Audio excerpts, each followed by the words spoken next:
Thanks, Mom and Dad, for being great role models, great grandparents to Jake and Jax. Aaron, Jake, and Jax and I are very fortunate to have you in our lives, and I know I'm very blessed to have both parents with me, and also living very full and rich lives. Aaron and I were watching a show recently on, it was about centenarians, people who lived to 100, and they were talking about a lot of the common tricks that these people have. And I saw, like, some of those traits that Mom and Dad shared. One is have a very positive outlook on life. They love to laugh, they love to smile. And another one was they have a strong sense of community with lots of family and friends close by them. So I just want to thank all of you here and all of Mom and Dad's family and friends that couldn't make it today for helping Mom and Dad have such a rich and fulfilling life. And you're all invited to the 100th. So, in the words of Mom, let's get loaded.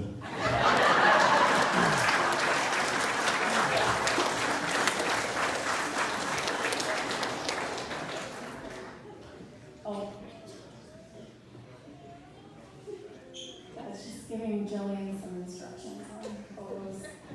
He's usually the one with the camera.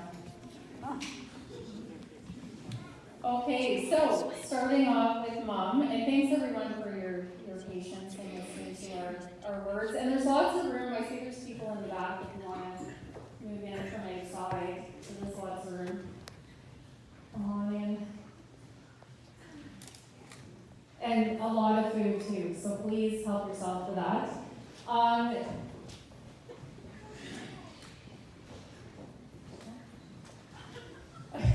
lost the guest of honor. One of them.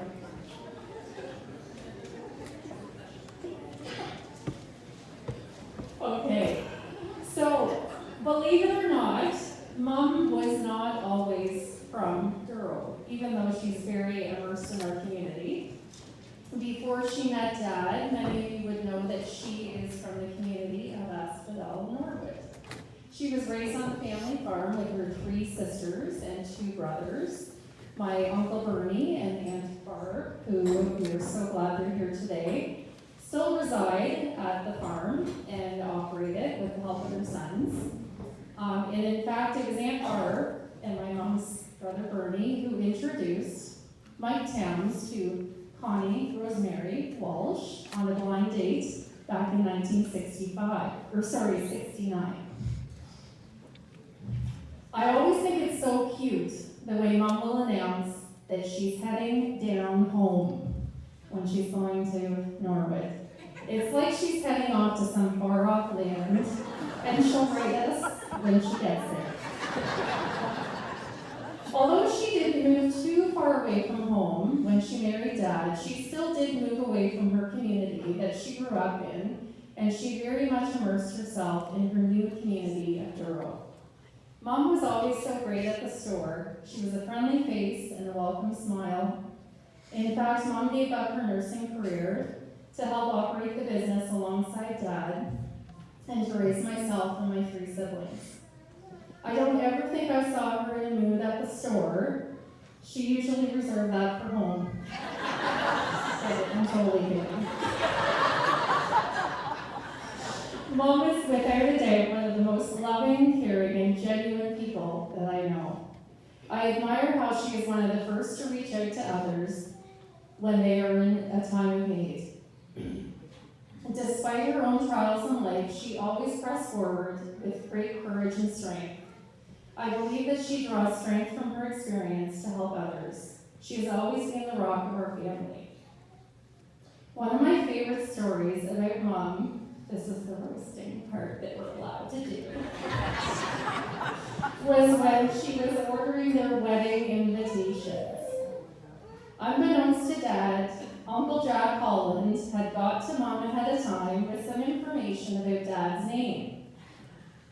It's a good thing that Mom didn't know how to spell the name Gomer, and she called Dad at the store to ask him. Well, why would you want to know that, Rose? Well, so I can get our invitations printed. Michael Gomer Towns doesn't quite have the same ring as Michael Joseph.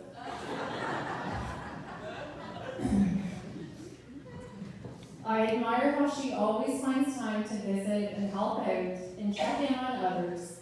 She's such an amazing grandmother to our kids, Jillian and Donovan, who adore her so much. I recall times coming home from school to find Mom baking or doing a craft with Jillian, or she'd be in the driveway standing in the hockey net with 3-year-old Donovan taking shots on her.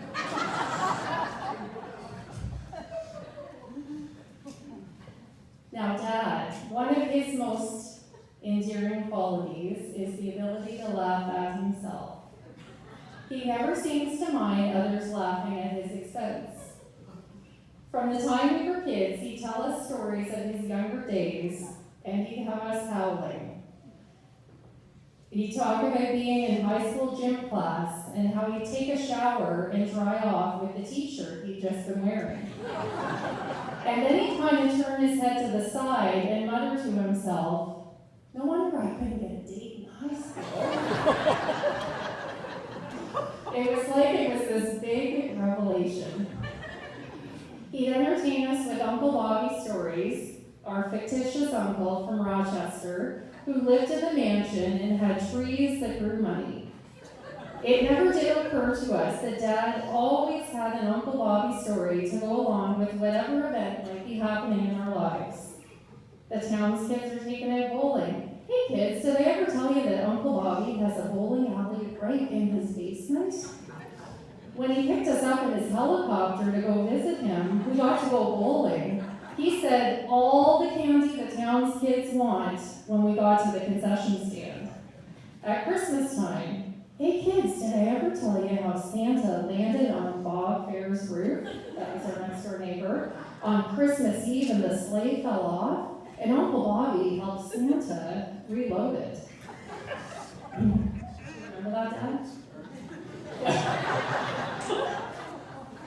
It was Dad's creative imagination and forward thinking that made him a success with operating the store. He used that creative outlet at the store in 1980 when he took on the huge risk of building the addition that became our main grocery section. When they sold the store to my husband Chris and I back in 2005, he turned his creative energy towards making his free books. I recall in the early editing days of one of his first books, I was on maternity leave with Donovan and would go over to the house to do some editing. We had spent upwards of about 25 hours on a particular section of the book. And one day, as we were sitting down for lunch, Mom and I heard a big, uh-oh, from the den. Dad was bewildered when we walked in. Something had happened. Something that he couldn't quite explain, but our last 25 hours of work had just vanished.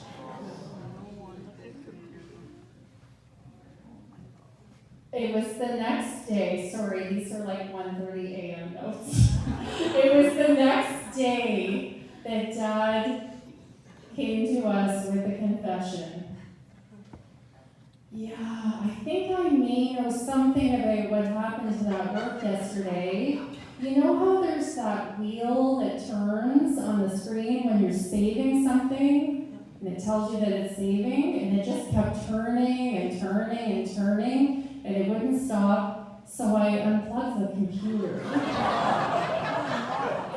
And Mom, who would self-proclaim say she knows very little about technology, was like, "Mike, you never unplug a computer when it's turned on." Dad loves spending time with Jillian and Donovan. They always come home with a great grandpa story.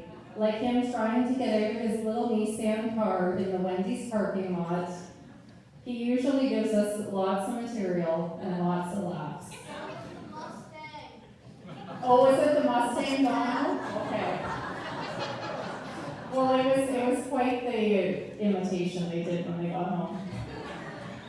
We are very blessed to have the supportive parents and grandparents that we do, and it's not lost on us how fortunate we are to have for them to both have their good health, and that we are here today celebrating their 80th birthdays.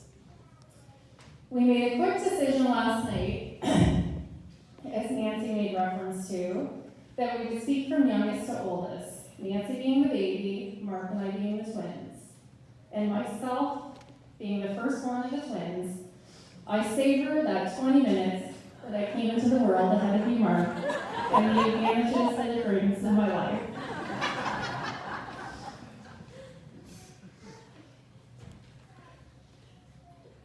However, there is someone that we all wish that I was able to pass the microphone to. And that would be our big brother, Steve. So, I wanted to leave you with this memory. Steve was quite an entertainer. He liked to be a crowd pleaser. And I can recall in his late teens, and this just rolled into my head last night, so I don't know if you remember this, Mom. But he used to sing this, it was rather obnoxious, but he was doing it to annoy his siblings, but he used to sing this little song, "My Mommy is so good to me." And then he'd go, do, do, do, do, do, do, do. But it popped into my mind last night, because I know that although he was trying to annoy us, that he truly meant it. His mommy was so good to him, and she has always been to all of us. And both of you are so good to all of us. And we are so proud to call you Mom and Dad. Thank you.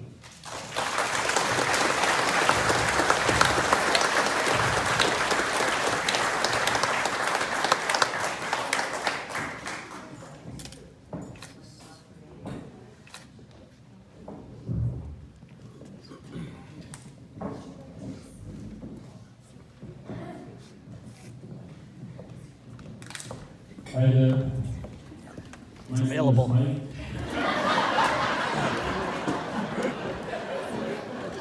You take that?